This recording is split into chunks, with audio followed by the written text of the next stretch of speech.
Hi, this is Emerald and welcome to the Diamond Net, and today I'm going to be sharing with you two seemingly contradictory needs that every human being needs, and I'm going to share with you how to reconcile those needs in your inner work practice.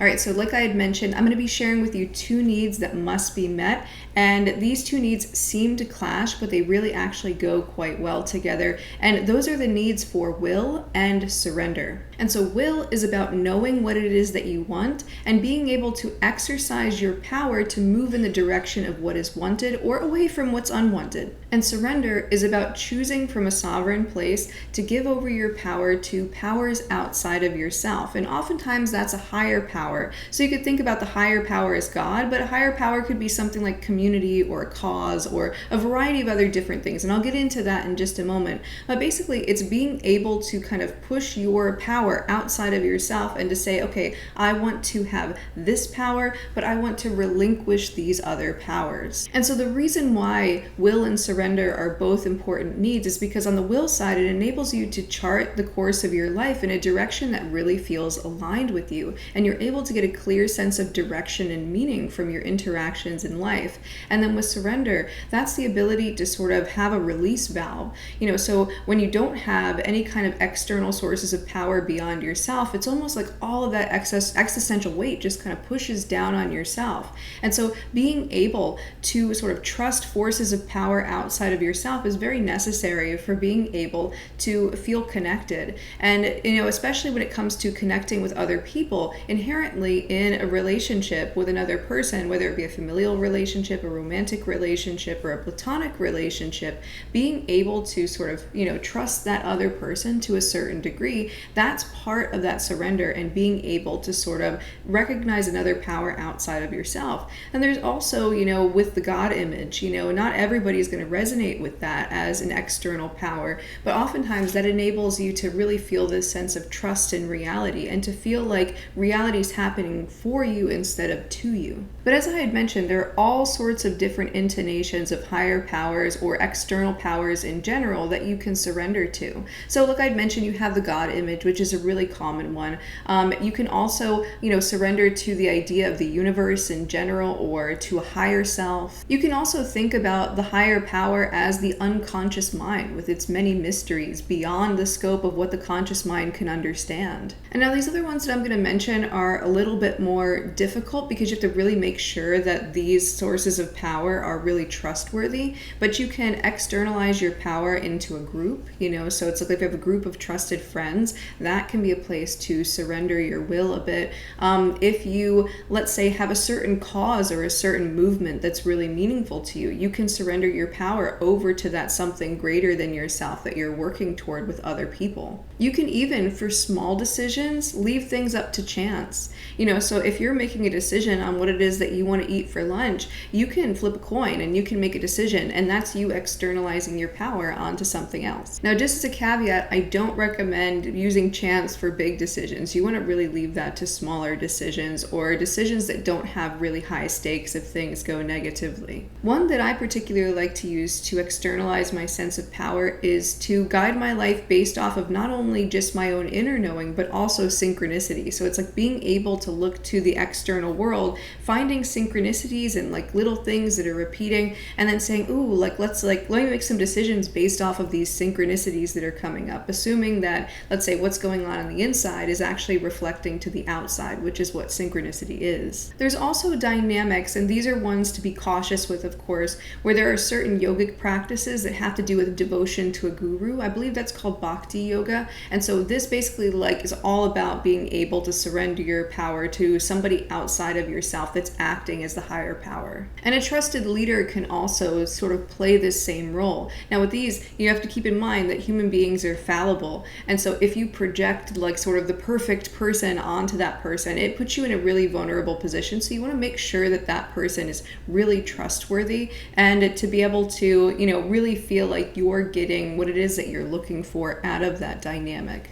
Also, in many ways, we are often faced with surrendering our will to nature, where, like, let's say things develop in a certain way, like, throughout the cycle of our life in a direction that we may not consciously necessarily want it to go, but being able to surrender to nature is a good way of relinquishing will. And when it's the case that you're finding these external powers to be able to surrender to, you're not giving up your will entirely. You still are a sovereign being. And so being able to have a combination of both sovereignty and surrender is really important. And it's really important that when you do surrender to something outside of yourself or something that's greater than yourself, that you're doing so from a sovereign place and you're saying, okay, I'm choosing to give up some of my will to this power outside of myself. And so I like to think about will and surrender as two sides to the same coin. So if you can imagine the yin and yang symbol, or the Tao also as it's called, the yin side of that is the surrender and the yang side of that is the will. And both of those polarities are sort of relative surrender and relative will, but the whole thing is sort of what I call the truest, deepest will. So that's what you really want in your heart of hearts, and that will require your relative will and your relative surrender in order to access your truest, deepest will. And so on the surface level, your will might be something like, oh, I want to make more money, or I want a new car, or I want this, or I want that. But ultimately, the truest, deepest will is something that's very, very in tune with what it is that you really want for your path of greatest expansion. And there's a deep, deep knowing that might not be in your conscious mind, but is in your unconscious mind, is at a deeper level. And it's sort of tuning into that higher self aspect of you to know your truest, deepest will. So it might be the case that you come up against all kinds of friction when moving towards what it is that you want in a surface level sense. And so when you run into that, you can sort of say like, oh, hang on a second, is my, let's say, surface level will the same as my truest, deepest will? And it might require you to actually relinquish your surface level will to connect to that deeper will. To give an example, let's say that somebody has a goal to be self-sufficient. And so they're like, okay, in order to be self-sufficient, I want to make a lot of money. And when I make a lot of money, I can do everything by myself and I'm going to be so accomplished and I'm not going to have to rely on anyone. So let's say that that's that person's surface will. But let's say that their truest, deepest will is one that desperately needs to get their dependency needs met, needs to be able to rely on others. But maybe there's been certain traumas or unmet needs throughout life that make them feel like they can't get that. And so all of their surface level will is geared toward that coping strategy of becoming more and more self-sufficient.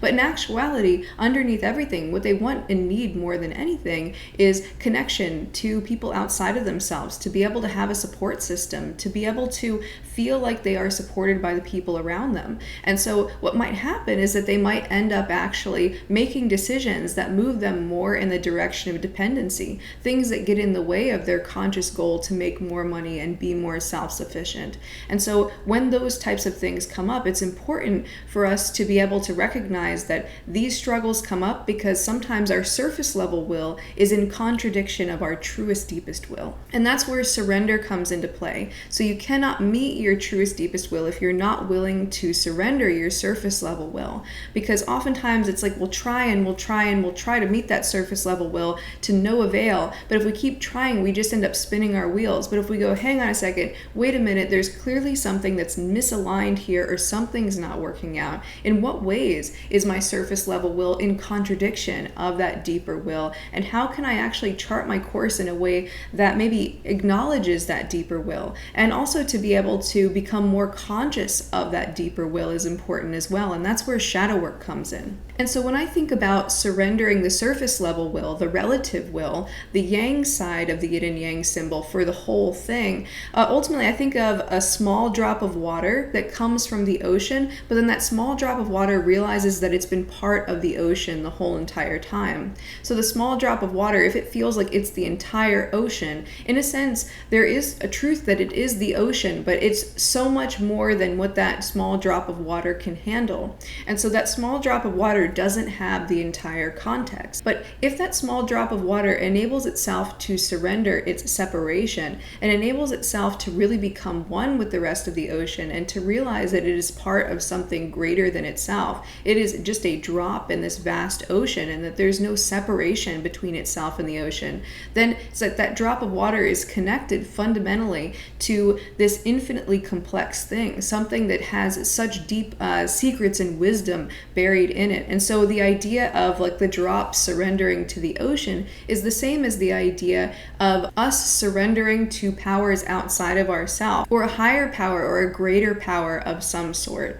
And so it's a bit like being able to connect to something greater than yourself in order to surrender the surface level will to connect deeper with the truest, deepest will. And so one of the ways that I like to conceptualize of this in terms of relative will and relative surrender and the truest, deepest will underneath those things is through the metaphor of the game creator and the avatar. And so in this metaphor, the game creator represents the higher power, the higher self, the universe, God, whatever it is that you feel like you're connecting to that's greater than yourself, outside of yourself. And also in this metaphor, the avatar represents you as the small self, you as the small self who is conscious mostly of your relative will, but not necessarily your truest, deepest will. And so it's almost like if you think about a video game and you're the avatar of that video game as you as the small self, your ego self. And so if you think about the Mario game, it's like you are Mario.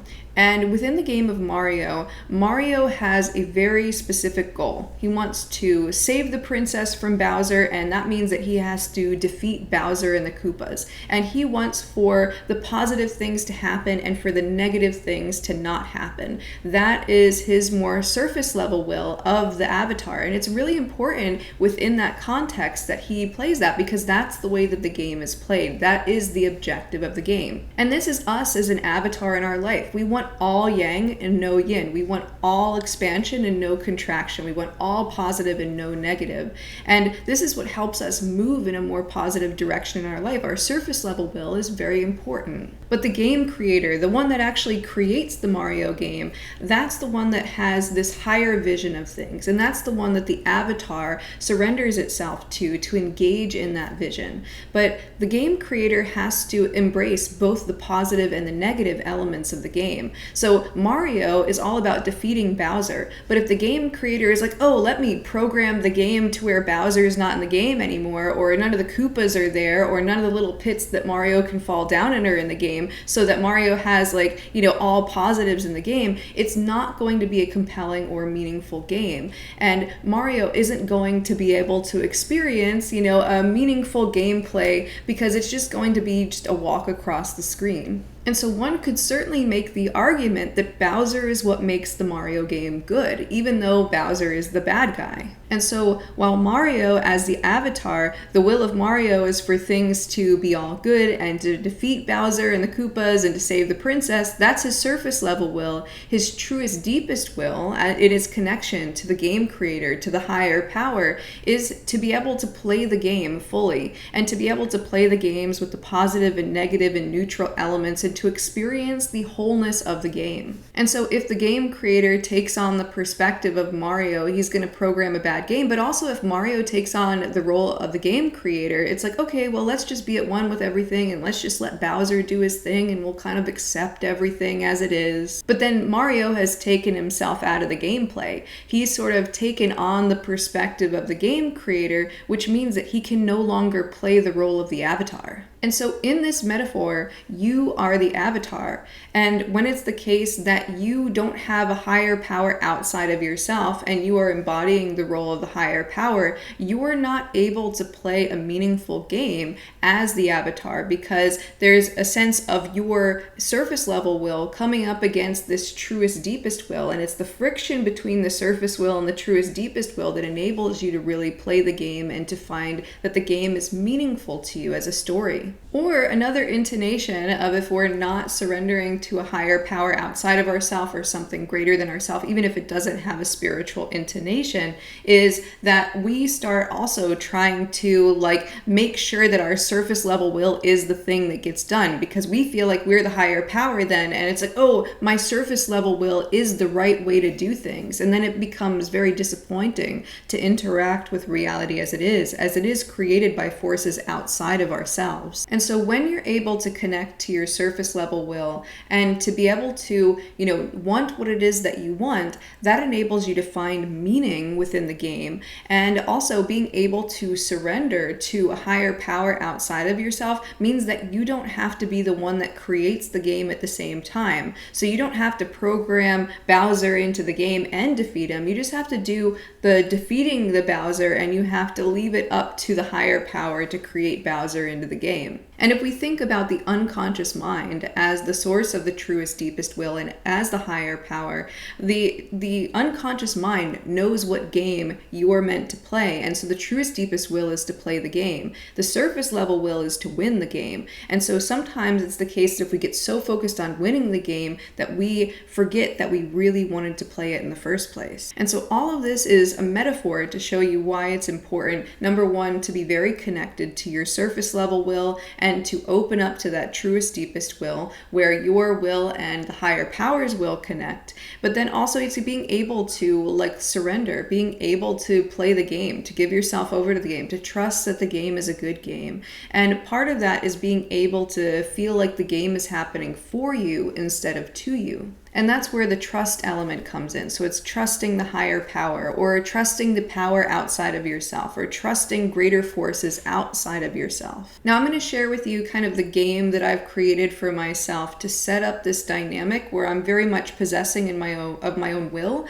but then also being able to relinquish to a higher power. Now mind you, my game takes on sort of more of a woo-woo or kind of spiritual kind of dimension. And so that's something to keep in mind. If that doesn't resonate with you, that's totally okay, but this just gives you some ideas for things to work with in terms of constructs you can operate off of in order to have both will and surrender. And so I call the game that I like to play with the universe Wheel of Fortune Alchemy. And I conceptualize of a perfect, benevolent, loving God image that's infinite. And basically this is kind of what I've experienced in my medicine journeys too. So I'm taking some of my medicine journey experiences of a higher power, and it's that's kind of what I'm imagining playing this game with.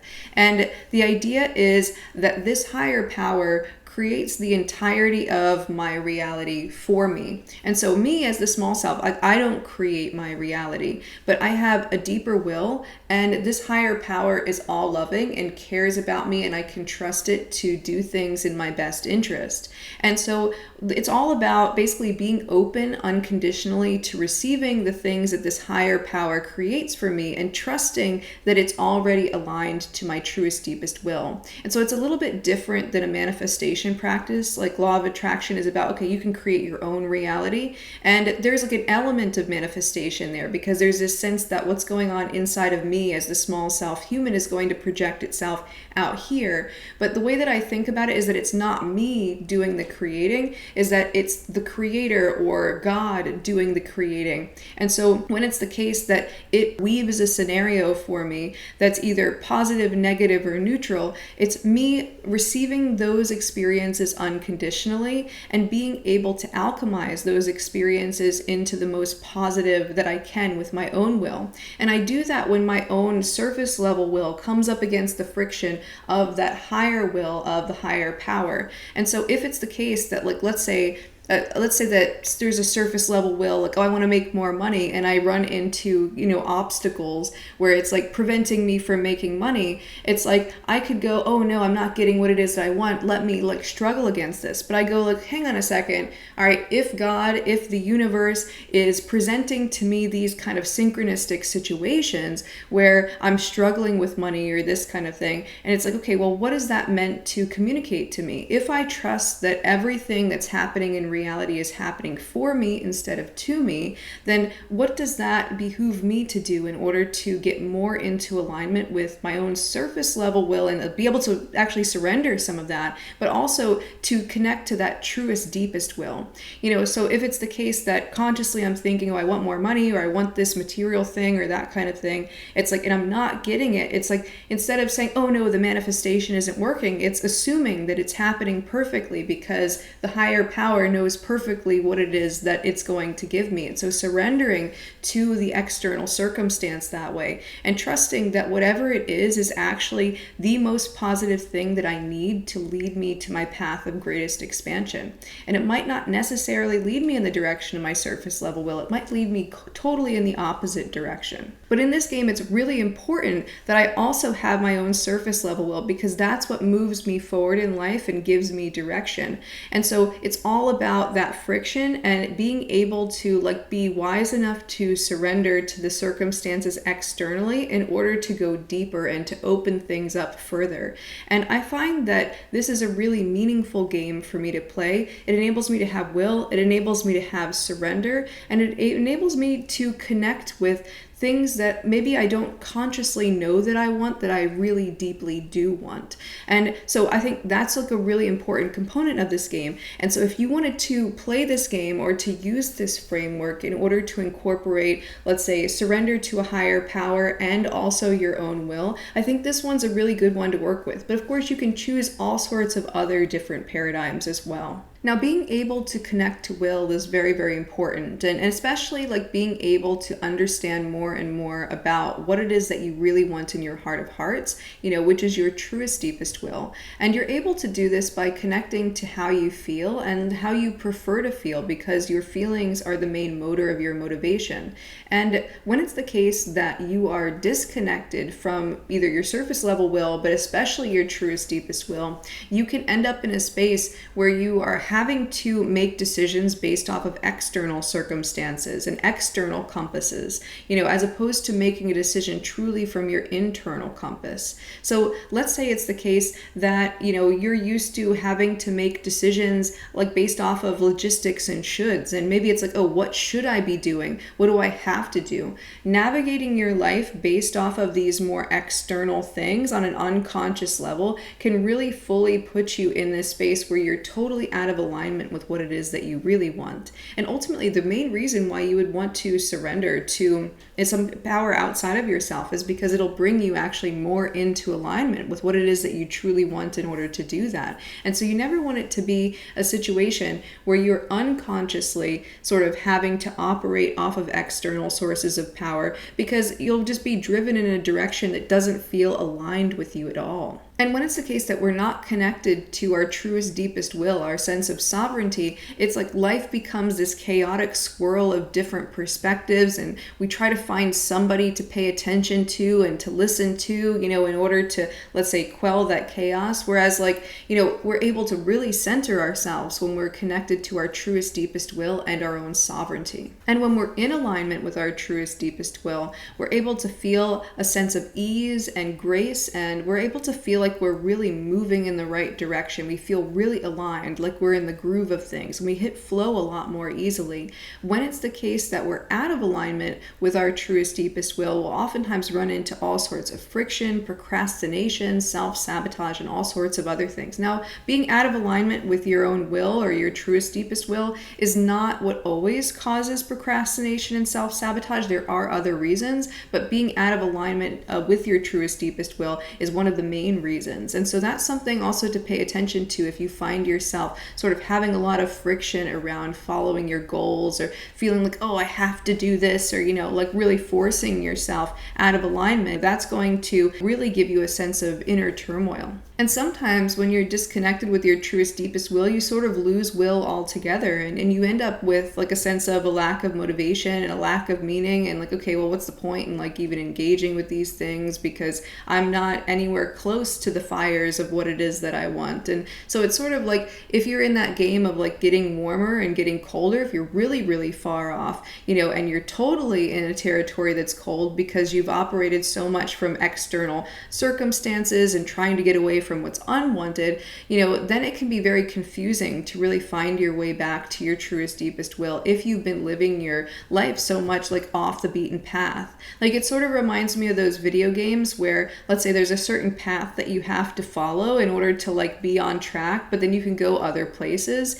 And maybe it's the case that you start going the wrong way or that type of thing, and you get so far off track that it's like, oh, hang on a second, where was that path meant to be? That's what it's like to be misaligned with your truest, deepest will. And so it's really important for you to be able to know what your truest, deepest will is so that you can chart your course based off of that, and to really feel like you're playing a meaningful game in life, and to feel like you're moving in the direction that you really want to be moving in. Now, on the flip side, why it is that we need to be able to consciously choose to surrender our goal is that it enables us to really relax and to feel like we're not totally self-contained with our sense of power. So the way that I think about it is like, imagine that like if you don't have any external sources to surrender to, what ends up happening is that you end up having to kind of play the role of your own God image. And all of this tension and all of this power and all of this responsibility comes centered in on you, and it's almost like all this existential weight starts bearing down on you.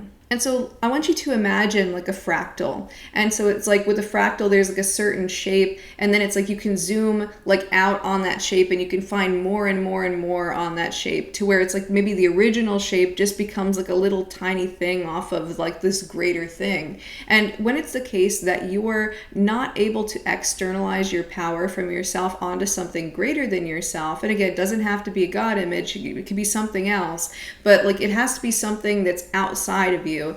Ultimately what happens is that you get jammed into a particular perspective of that fractal where you feel like you're the whole entire fractal and that there's like nothing there outside of you. Now, in some ways, you know, there can be certain experiences that you have, spiritual awakening experience, where you recognize that you are all of that and that there's this sense of oneness and that, you know, you're not just the drop in the ocean, but you're the entire ocean. But what can end up happening is that if you're in that space, you can sometimes start taking responsibility for all of reality or everything that's within the scope of your perception. And it's like this sense of like having to take responsibility for all things, you know, that comes along with feeling like you are the, let's say, the greatest shape within the fractal and there's nothing above you. And so it's like being able to recognize a greater power, something outside of yourself, is like getting that fractal to kind of zoom out so that you are a less significant or less central part of that fractal shape.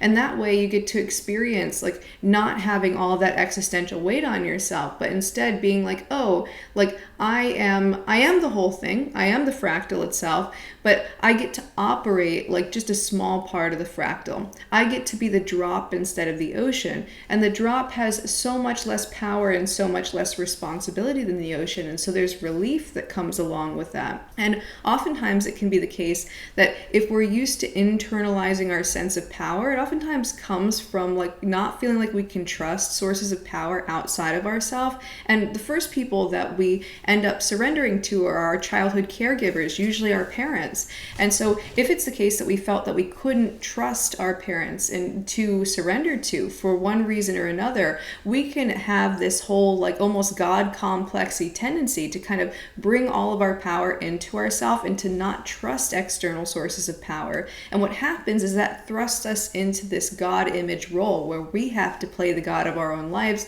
And that is just very exhausting because it is an assumption of infinite power, you know, in a very small vessel. It is expecting a drop of water to be the ocean. And then that drop of water gets spread very, very thin, trying to be the ocean. And so when we can't externalize our sense of power onto something greater than ourselves, what ends up happening is that we end up spreading ourselves super thin. There's also that saying of heavy is the head that wears the crown.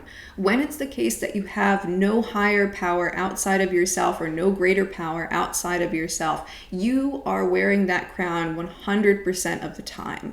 And that crown just gets heavier and heavier and heavier as you wear it. Now, it's fun to wear that crown for like here and there. You know, it's like, hey, I'm the greatest shape in the fractal. And it's good for like a minute. And then it's like passing the crown is really important. And so being able to like kind of step into your own power, which is part of being a sovereign person, having a will, but then also being able to say, okay, that's enough time with the crown. It's time to give up the responsibility that comes with this power power and pass it to someone else or something else. Now, I wanted to share with you some experiences that I had in a medicine journey that gave me a lot of insights about this, because like one of my core things has been this tendency to have this like God complex and like I can't trust powers outside of myself. So when I was about 3 years old and my medicine journey like reflected this to me, there was this sense of like, sensing intuitively some kind of like weaknesses within my family, a sense of not being able to trust the support of the external.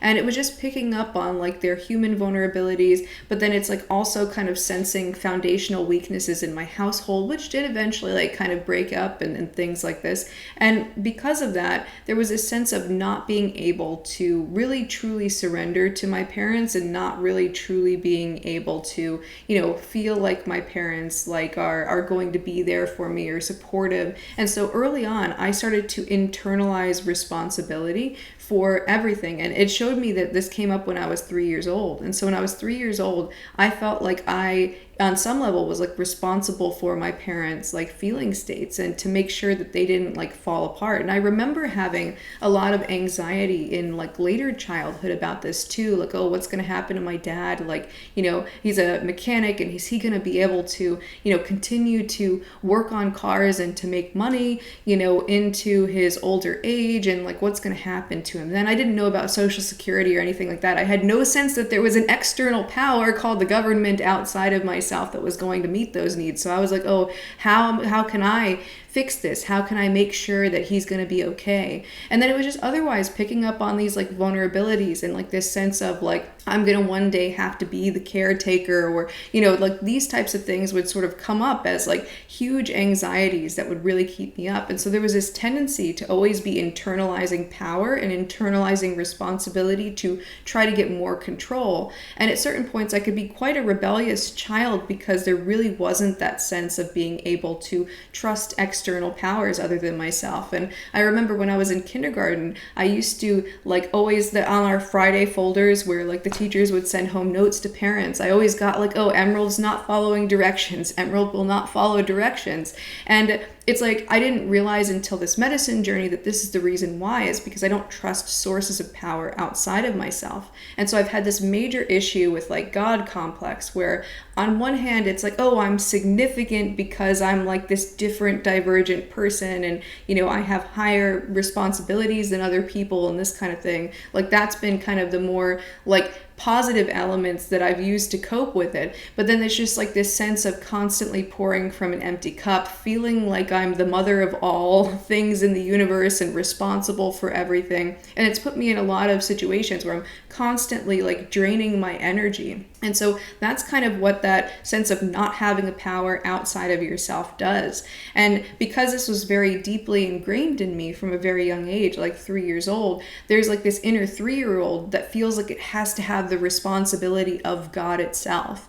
And so it's really, really difficult for that part that's so untrustworthy to really be able to surrender to a higher power or to things outside of myself. And so oftentimes there's been issues with connection with community and all sorts of other things because of that trust issue that keeps me internalizing power to myself. And a couple of things in other journeys that the medicine has shown me is sort of playing the game of pass the crown. So one of the things about me is that I can be a little bit of a ham. Like I like to wear the crown. It's probably why I have a YouTube channel. It's like, hey, look at me. I'm this monkey that can do all of these things, and so it's like, that's like, some of the things that I like appreciate about like, sort of diverging or like, being able to have like a certain degree of like will and power and things like this. And so it was showing me like, how heavy, existentially, like doing that is on a constant basis. And so it was like encouraging me to sort of play past the crown with people. And so it had put me in this space of like, I was like the main shape in the fractal for that moment.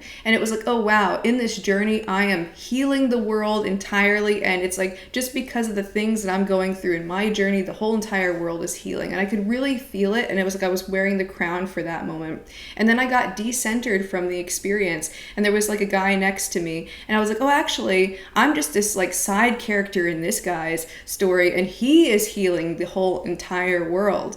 And then it switched over to the people who were actually the facilitators. Like, oh wow, like it's like actually me and this guy are just like side characters. And look, it's like this organization here, these facilitators, they're healing the entire world. And they had been like studying under the tutelage actually of the Yawanawa tribe, who were the original keepers of the medicine. But there are also other tribes as well. And it was like just knowing that that's kind of like where the processes came from that they would use to, you know, sort of conduct the medicine ceremony. It was like, oh wow, the Yawanawa tribe, this small tribe, has just saved the entire world. And it's like that one was like particularly moving. And so I got to experience myself as like the one that wears the crown, but also like being able to pass the crown, which has always been something quite difficult. And there was another journey that I had where it was about like how I'd always tended to like polarize up into extraordinariness and divergence, and how much this created a sense of disconnect, and how all of this existential weight was just bearing down on me, almost like all the weight in the universe.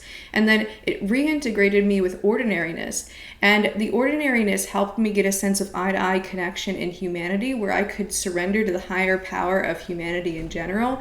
I could surrender also to just being part of nature in general, so I could connect to that higher power. And I could also connect into this sense of just belonging in the universe. And it kept toggling me back and forth between polarization into extraordinariness and difference and divergence, which is kind of more in the God complexy kind of direction, and then reintegrating with ordinariness so that I feel like part of everything. And just that feeling of being part of everything, it's like all of that existential weight like went off of me, and I felt just so much a sense of belonging, you know, because sometimes like when you're in that God complex state, it's like you feel like a stranger in a strange land all of the time. And so being able to connect to ordinariness and to just be like the side character, not having to be the cherry on top all the time, but having, you know, just being kind of like in the mixture of the sauce itself.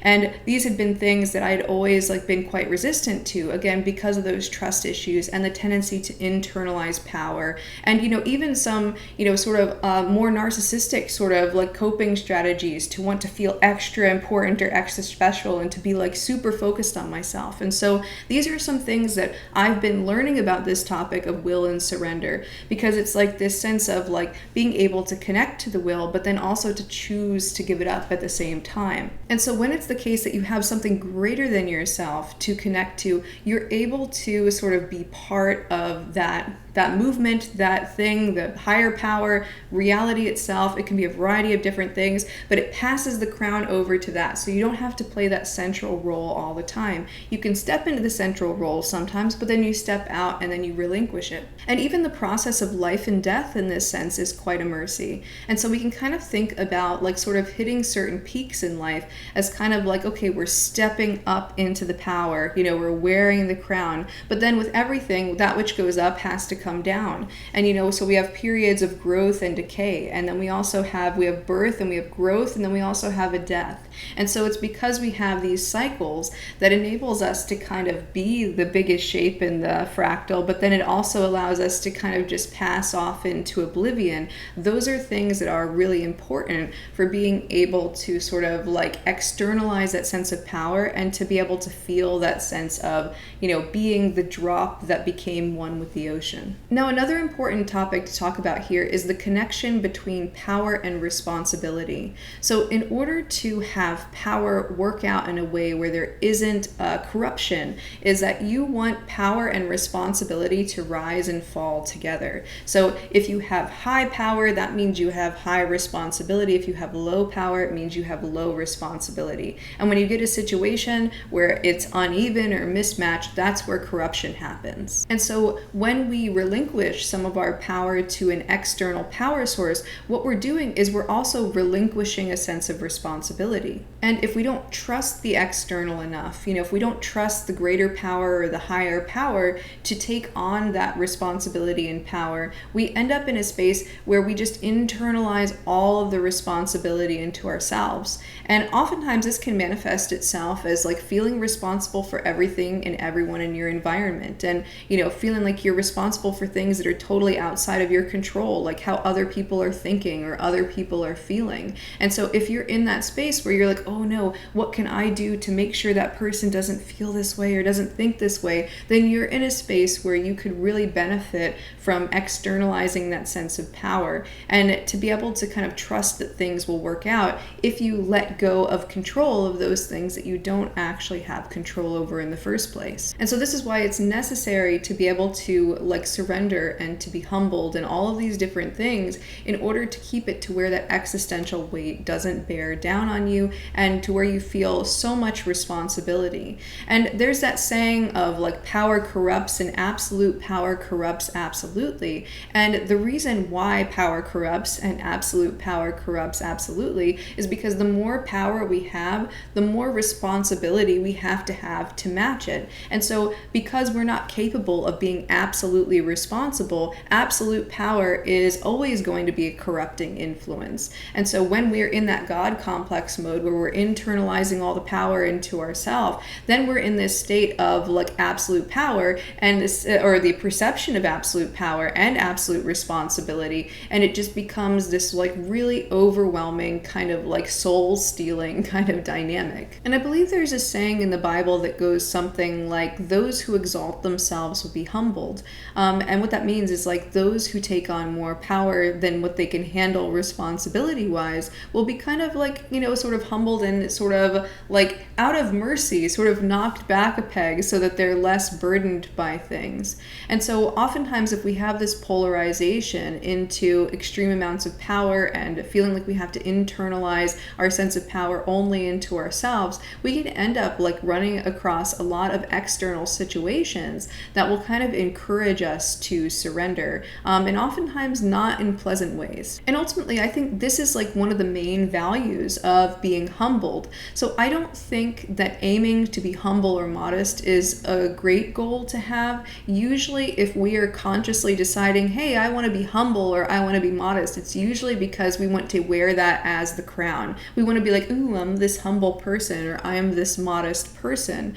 But when it's the case that we really like run up against a situation that is humbling to us, there is an incredible amount of value to that, because what that does is that it gives us an opportunity to say, oh, I messed up. I am not perfect. I am limited, and therefore I need something outside of myself to help me. And ultimately, when we don't have that, you know, it puts us in this space where we can get really untrusting of external sources, and we feel like we're the only one that we can trust, and it's, oh, I have to know everything and I have to do everything and be responsible for everything. It's just really not a good circumstance to be in. And so when we think about that statement, those who exalt themselves will be humbled, it feels like, that person's going to get their humble pie for being so conceited. But ultimately, it is a great mercy to be able to be humbled and to have the crown, you know, taken off of your head whenever it's the case that maybe it's very difficult to relinquish that crown in the first place. And so what you want to do is you want to connect to your truest, deepest will, and you want to figure out how much power and responsibility do I really want to hold. So power in and of itself is not bad as long as responsibility rises with it. But understanding, if you choose a lot of power, you're going to have a lot of responsibility. And if you choose very little power, you're going to have less. If you choose very little responsibility, you're going to have very little power. And so you want to find a space that really feels like a good sort of balance between those two things, because that's what's going to enable you to feel good in life and to feel like you have as much responsibility and power as you want, but not so much that it's overwhelming to you. Now, along the same lines of this discussion, just a couple weeks ago, I watched the Lord of the Rings trilogy for the first time in maybe 6 or 7 years. And so I was seeing it kind of through a different lens this time. And just to give kind of like a plot overview, you know, you have this dark lord named Sauron, and he sort of is somebody who's like, you know, really into absolute power, wants to rule everything. And basically there are all these rings that get created. And so some of them are given to like the kings of men, and then some of them are given to like select elves, and some of them are given to select dwarves. And so these represent kind of limited power, you know, so it's something to say that, okay, this person can wield a limited amount of power over their domain.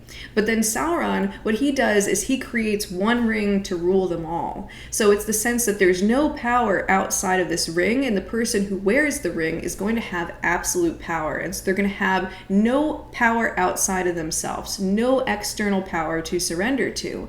And so what ends up happening is that Sauron ends up ruling all of Middle-earth, which is like the realm there. And it's like he's like incredibly corrupt because, of course, like the level of power that he has, you know, even if he has a positive intention, he can't possibly match up to that state of perfection that would be necessary to be perfectly responsible for having that much power. And so inherently, anybody who wears that ring becomes incredibly corrupt. And so then the story really begins like thousands of years later. And what ends up happening is that the ring ends up by chance, again, chance being an external power that this like ring is like a little bit more susceptible to in terms of like things that challenge its power. So by chance, it ends up in the possession of a hobbit named Bilbo Baggins. And the hobbits are basically representations of this like, you know, sort of these beings that like all kind of live in this community called the Shire, and they're just really focusing on like the simple joys of life and just,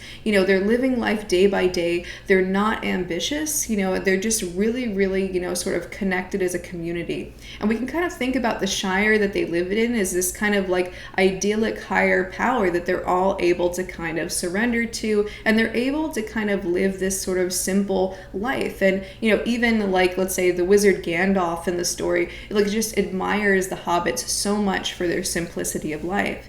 And so Bilbo Baggins ends up with this ring and holds on to it for years and years. And what ends up happening is that the ring passes to his nephew Frodo. And Frodo actually is put on this journey to actually go and destroy the ring in the only place that it can be destroyed, which is this like volcano in Mordor. And so it's this big epic journey throughout 3 different movies of like all of these characters working together as a group to try to destroy this ring in Mordor. And Gandalf, who's kind of the wise mentor figure in the situation, entrusts Frodo with the ring because he's a hobbit and because hobbits are not ambitious. You know, it's really, really more difficult for the ring to take a stronghold in, you know, sort of the mind of a hobbit. And what ends up happening is that like Frodo ends up carrying this ring, and throughout the journey this ring gets heavier and heavier and heavier to him and more burdensome. And it's like basically it starts to kind of impact his will and sort of take over his will. And like I had said before, heavy is the head that wears the crown, and the crown and the ring are really quite even similar in the shape and appearance that they have. And so this ring sort of represents this crown of power essentially that Frodo, this small hobbit, has been entrusted with. And over time, his spirit gets more and more corrupted, and it gets more and more heavy, despite the fact that he is not an ambitious individual. But over the course of the movie, you see so many different characters being tempted by this ring. And there's a particular like elf character that's called Galadriel, and basically I could just really relate to her temptation of the ring. So like Frodo offered her the ring freely, and if she were to take on the ring, she would become this like dark and evil sorceress working for Sauron and this type of thing. And so it's like she knows this deep down, but she was very deeply tempted toward that ring. And you know, it's like this great scene where she's like, she goes into this, oh, you wouldn't have a dark lord, but you would have a queen, and all will like worship me and despair. And I could somewhat see in that character certain temptations that I would have in my most selfish or most power-seeking impulses. But by the end of the story, when Frodo's actually in Mordor, it becomes very difficult for him to relinquish the ring and to throw it into the chasm of Mordor, because it's sort of like asking the ego to destroy itself. You know, so it's like the teeth can't bite itself. And so it's a little bit like the dynamic of that the absolute will cannot be destroyed from a place of absolute will. And you see by the end of this journey that Frodo has forgotten everything about the simple life. He's forgotten about, like, you know, what the good taste of the food in the Shire tastes like. He's forgotten what it's like to just listen to the sound of the river. He's forgotten what it's like to sort of smell the roses, because everything is about his ambition and everything is about his empowered. Everything has become about this ring in a really addictive sense. And ultimately, the main theme that comes through in this story again and again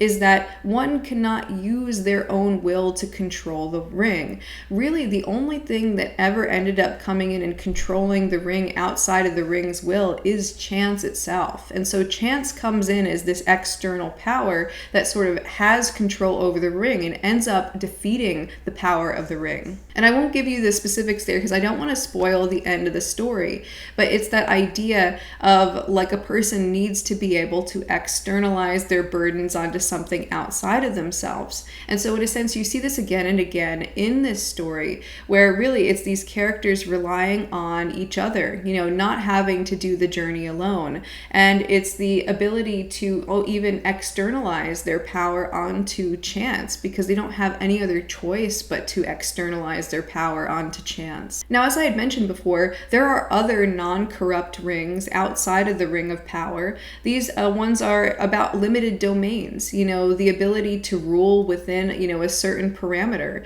And parameters and boundaries are necessary when we have will and when we have sovereignty and even leadership. But the ring itself, the one ring, represents absolute power. But these relative power rings are important. And it's all part of being human to be able to choose your domain of power and to choose your domain of will. And when you've chosen your limited context of power and your domain, you're able to kind of draw a boundary line around your personal kingdom, quote unquote, and then everything else is to the powers outside of yourself. And it's just a matter of being able to trust those powers outside of yourself to have power. And one of the things that was interesting about watching this movie is I get to see, how much like the main hero of the story is kind of a side character. So you have Frodo, but he is all the time, traveling with Sam. And there are so many times where Frodo is like, just in the down and outs, and like Sam is having to constantly save Frodo throughout the whole entire thing. And so I think that it's very apt that there's a side character that's the main hero of the story. So it's like the main hero, it's like he ends up like, being in this space where, he's able to get the job done, but it's like he's clearly,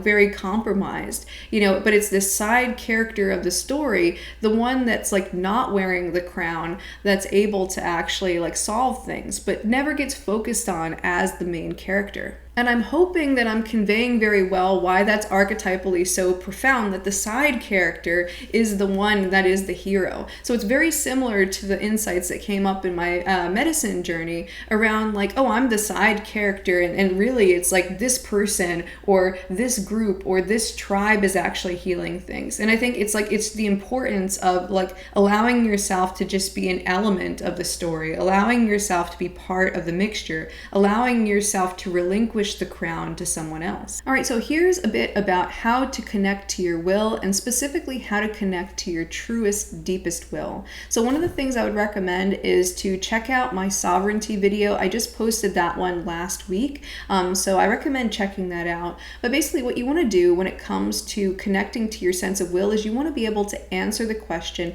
what do I really want in my heart of hearts? And this can be a deceptively, difficult question. It seems like a simple question, but oftentimes people really struggle with answering it. In fact, it's one of the most difficult questions I find in myself, and then also in working with clients, like, in my coaching practice, it's very difficult for people to, sort of be able to answer that question. And the reason why is because we get so focused on logistics and what do I have to do and what's possible and all these different things that we lose sight of what it is that we really want. And so being able to pinpoint how you want to feel, so your favorite emotional states that you just really enjoy those feeling states, and then being able to say like, okay, if I really like the feeling state of wonder and that feels really aligned to me, what are the different vehicles that I can use to incorporate into my life to have that state of wonder be part of it? And when you choose your favorite feelings, you want to make sure that you're choosing them because it's something that you really want to feel, not because they get you away from negative emotions, but because it's something you really want.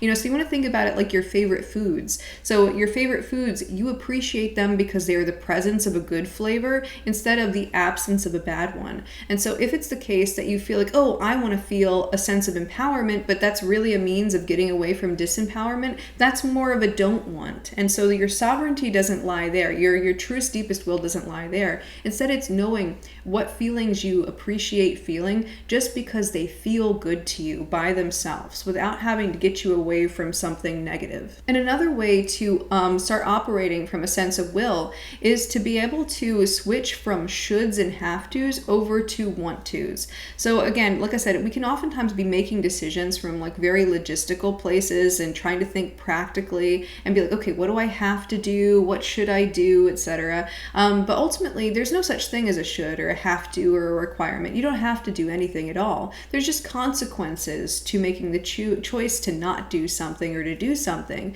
And so what you're really operating off of when you're saying, oh, I have to do this or I should do this, is you're indicating something that you want. And it's just a really, really subtle thing, and we're often unconscious to it. And so being able to say, okay, if I'm saying I have to go to work, what am I really meaning? It's like, okay, I don't have to go to work. I could choose not to, but maybe the consequences are that I get fired and then I'll be unemployed and maybe I lose my house or this type of thing. And so really the reality is that I want to go to work because I don't want to be fired and I don't want to be unemployed and I don't want to lose my house. And then I can even ask, like, what does that indicate to me about what it is that I actually do want? And so this is sort of how we start to reconnect with our own will, as opposed to projecting our own sense of will outside of ourselves onto, let's say false sort of sources of power. So it's like, oh, hang on, there's these imaginary rules that I have to follow outside of myself. And that's quite a bit different, mind you, from externalizing onto like a higher power or something greater than yourself, because that always has to be chosen from a sovereign, willful place. And whereas in this dynamic, when you're saying, oh, I should do this or I have to do this, and you're not aware of the deeper want to, you are relinquishing to an external power against your own will. You also, in order to connect to your own will, you want to get a sense of like that you know yourself and you know what lights you up, you know what brings you passion, you know what lights your heart on fire. And another thing is that you want to focus on ends rather than means, and that requires you to get into kind of a childlike state of imagination where you imagine like the best possible way that things could be for you. Like if you had a magic wand and you could just bring about anything that you want without having to think about logistics at all, what would you bring about? And that can give you reflections that show you what it is that you really want in your truest, deepest will, even if the vision is unrealistic. And if the vision is unrealistic, you can utilize that vision for deeper exploration into yourself, more clues about what would really feel good to you in life. Now, when it comes to being able to surrender yourself to something outside of yourself, what you want to do first is you want to choose your external power. And like I said, it doesn't have to be a God image. It could be a variety of different things, but it has to be something greater than yourself that you can feel connected to. And then you want to develop a sense of trust if those external powers are trustworthy. And if they're not trustworthy, then don't relinquish your power over to it. So basically, you want to have an accurate assessment of, is this external source of power trustworthy? If the answer is no, you don't externalize your power onto that external source of power. But if you do feel that that external source of power is trustworthy, then you want to work through any trust issues that you have within yourself in order to sort of relinquish your will to something greater than yourself. And oftentimes it's like not just about like trusting that which is external to you, but it's also trusting yourself internally to be able to handle situations as they arise. So if it's the case that you feel like you don't trust yourself to be able to handle things if they arise, then it's going to be really difficult for you to sort of give your power over to the external. Like one example of this in my life is that I sometimes fear driving because it's like there's so much responsibility and there's a fear that like I'm going to hurt somebody or I'm going to get into some kind of car accident or something. I get kind of intrusive thoughts about this. And I've, like, especially when I was younger, lots of ruminating kind of dynamics where it's like, how do I gain control over this? How can I make sure that I can guarantee that nothing bad is ever going to happen? And it's like in this dynamic, it's really difficult for me to just surrender to reality itself, because it's like there's a non-zero chance that those greatest fears could come to fruition. And because there's a non-zero chance, and I'm not like trusting myself to handle those situations if they arise, or to be able to get through real tragedies if they arise in a graceful way, because of that, there's so much like resistance that's there. And so that's like something that I've been working on kind of in recent years, but it's been something like where I have a lot of difficulty kind of trusting reality itself, because it's like, oh no, if reality happens to me in a negative way, I'm not going to be able to handle it. And so just as much as it is about finding a trustworthy external power and being able to exercise trust in that external power, it is being able to trust in yourself to handle whatever comes at you. And so one of the main blockers to surrender is a lack of trust. And trust is about like being able to surrender because you feel like things are going to fundamentally work out in the end. And oftentimes these trust issues can arise in childhood with our original childhood caregivers. And so parents are basically gods to children. I remember when I was very little, I saw my parents as gods. And so whenever the gods mess up, or like, we recognize that, oh, they're not gods after all, they're just like regular imperfect people, that can be very difficult. Like if a child comes to that realization at an earlier age, because they really want to be able to see those like parents, those sort of authority figures as perfect. And so when it's the case that they maybe see a little bit too much of their parents' weaknesses or things like that, there can be a tendency to develop a sense of like, oh, I can't trust this person to be able to I can't trust this person to be strong enough to handle me externalizing my power onto them. And so that's a common source of that kind of God complexy dynamic that I had mentioned. And so let me give you some examples, some concrete examples of what it looks like to externalize your power outside of yourself and to surrender to forces outside of yourself. So the first one is, to to engage with spirituality, religion, choose a God image, and, to be able to feel like there's some kind of almost perfect parental God image to be able to surrender to. So that's one version of it.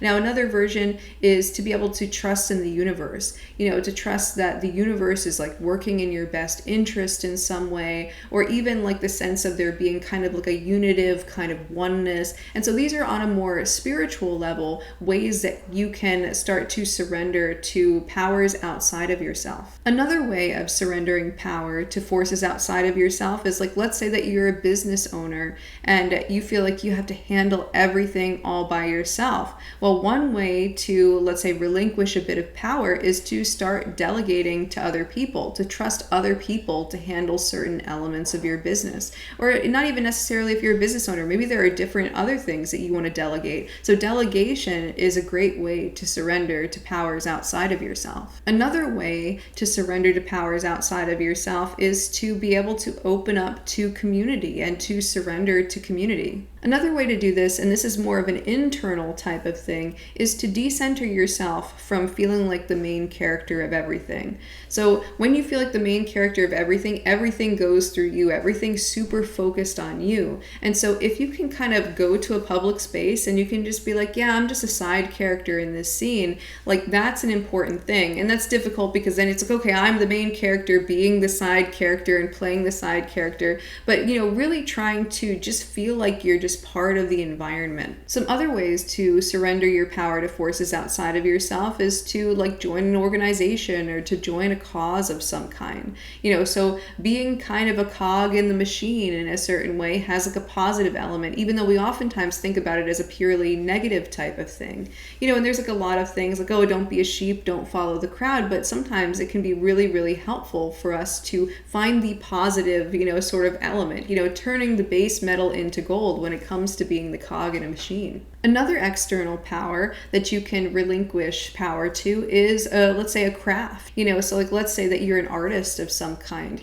Art in and of itself could be a power outside of yourself that's greater than yourself, that's been around long before you were born and it'll be around long after you're gone. And so being able to like dedicate yourself to a craft and learning a certain kind of process even can be very helpful for externalizing power. You can also use chance to make small small decisions for yourself. So like I said, I wouldn't use chance for anything major. You don't want to end up being the person that, like bets the whole entire farm and like, puts it all on black and then it hits red and then you're in the, you don't want to end up in this kind of situation. But if you have like low stakes decisions that have no negatives, like let's say if you're choosing what it is you want to eat for lunch or which direction you want to walk on your walk, that could be a great way to use chance as an external power to surrender to. Also, one of the things that I'd always thought would be like a fun thing to do, and it's a little bit of a bigger thing, based off of chance, but it's sort of like having like a globe and then throwing a dart at the globe, and then like wherever the dart like lands, you go to that place and you travel there.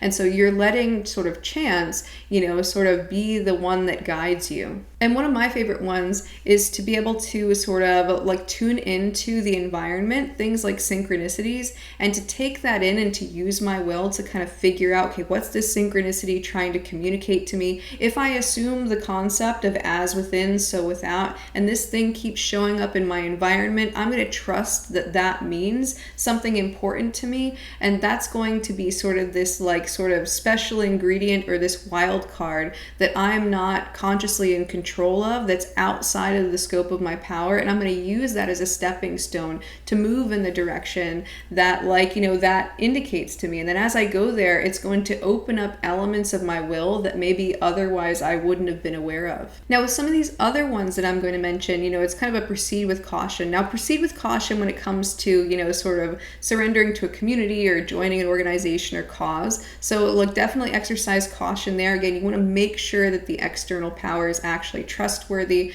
A lot of cults and authoritarian political type of things, operate off of trying to get people to sort of surrender to them as the external power. And then what they do is they just, exploit the people that end up following them. And so you want to be really, really careful. And I find that a lot of people can fall into those dynamics specifically because they have this unmet need for surrender. And so they're looking for something greater than themselves to connect to. And so it makes people really susceptible to getting involved in organizations that are really not good for them. You could also try out bhakti yoga. Bhakti yoga is where there's a guru, and it's surrender to the guru if that's sort of something that would meet that need. Now you want to be careful because again, that's a human being, and that human being could be untrustworthy, and it is a lot of power for a human being to hold. And what we just said about power a little bit ago, where it's absolute power corrupts absolutely. And so if you do end up in that situation, you want to make sure that that person